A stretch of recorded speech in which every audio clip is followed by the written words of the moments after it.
was supposed to bring closure. The final autopsy report on Malcolm-Jamal Warner was meant to quiet the noise, to confirm what many feared and others still doubted. The official cause? Accidental drowning. But if that's the end of the story, why does it still feel so incomplete? From Costa Rica's turbulent waters to the eerie silence of Hollywood's elite, Malcolm's passing has morphed into something far more complicated than a tragic accident. And the more you dig into the timeline, the reactions, and the details left out, the harder it gets to ignore one unsettling truth. The media didn't just misreport his death, it rewrote it. And now, with the real facts on the table, everything we thought we knew is unraveling. On July 20th, the news broke like thunder across the internet. Malcolm-Jamal Warner gone. Just hours earlier, he was laughing with his daughter on the beaches of Costa Rica. Hours later, headlines screamed of tragedy, surfboards, CPR, and one impossible word: drowned. But behind the chaotic blur of breaking news, something far more chilling unfolded. The initial story was rushed, scattered, and full of emotional bait. A heroic father, a deadly rip current, a last breath spent saving his little girl. But when the fog cleared, the facts didn't quite match the fantasy. Warner wasn't some reckless tourist. He was calm, cautious, focused on family and mindfulness. He traveled quietly, kept his circle small, and avoided spectacle. That's why the image of him suddenly swept into chaos and gone in moments never sat right with those who knew him. The silence that followed was deafening. No immediate statements from his closest friends. No quotes from his inner circle. Just a vague confirmation from Costa Rican authorities and a media cycle desperate for something more clickable. This wasn't just the loss of a star. It was the loss of a man who had lived in quiet defiance of the industry's noise. And in that silence, a storm of questions began to rise. Louder, darker, and more complicated than anyone expected. On paper, the explanation was simple. Malcolm-Jamal Warner drowned in a tragic accident while swimming with his daughter on a beach in Costa Rica. But almost immediately, that simplicity began to unravel. First came the reports that he was pulled from the ocean after saving his daughter from a rip current. Then came the corrections. She'd been rescued separately. Malcolm was alone when he was found. So, what really happened in those critical moments? Multiple sources said CPR was performed for over 30 minutes. Others insisted he was already gone when pulled from the water. One report claimed he was stabilized at a nearby clinic. Another said he never made it there alive. And through it all, key figures stayed silent. No statement from the wife, no direct quotes from the family, not even a timeline that could be verified across outlets. Even stranger was the lack of official urgency. No press conference, no footage of investigators, no transcript from the autopsy beyond a brief mention of asphyxia by submersion, the type of vague phrasing that invites speculation rather than resolves it. And then came the question that changed everything. Why would a man as private and cautious as Malcolm, someone known to avoid even mild physical risk, go swimming in one of the region's most dangerous beaches with his child during rough conditions?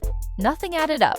Every version of the story seemed to conflict with the last, and instead of bringing peace, the official report only fanned the flames of suspicion. In the days following Malcolm-Jamal Warner's death, the silence from Hollywood was deafening.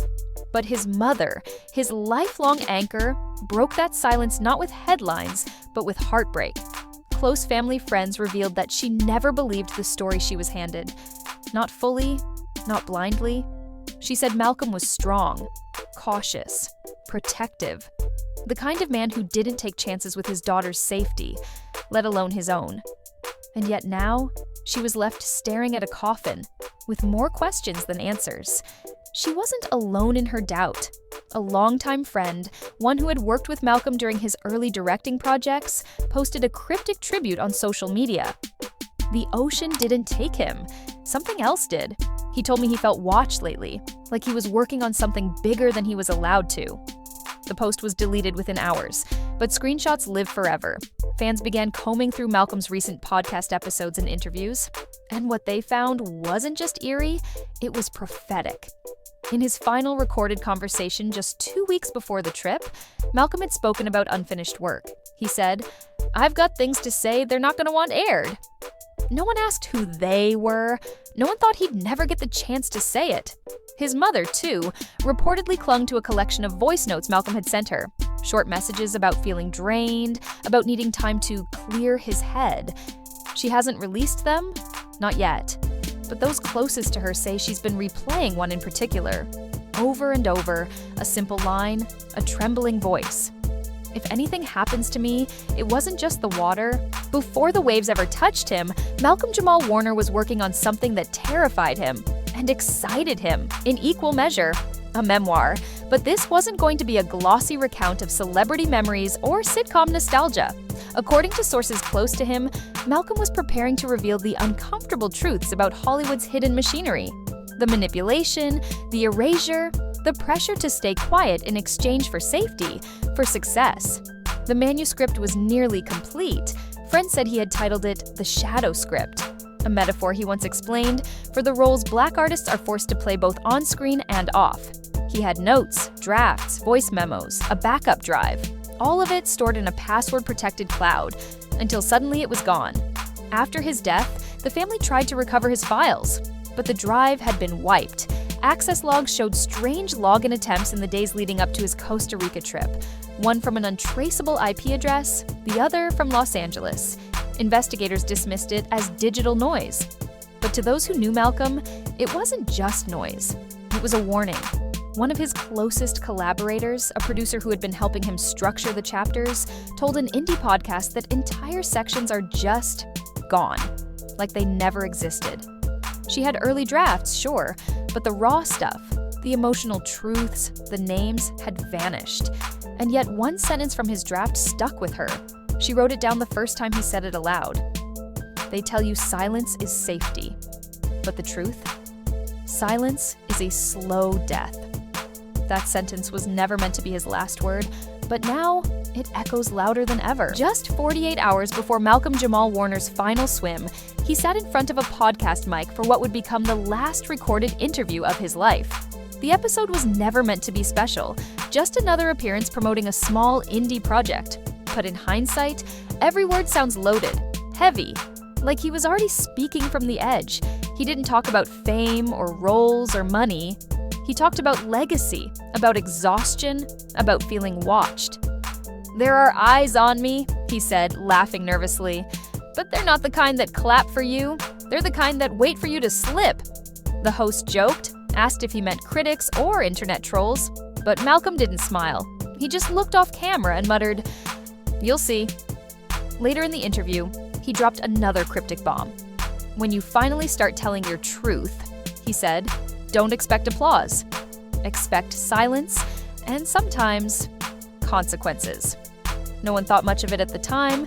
Artists speak in riddles. But now, those lines sound like a premonition, a coded warning. The most disturbing part? That episode was never released. The podcast producer told fans it had technical issues. But when internet sleuths contacted him directly, he clammed up.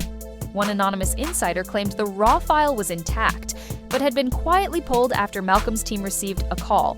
From who? No one will say. But here's the irony. A man who spent decades carefully protecting his peace, who rarely made waves in public, may have known a storm was coming.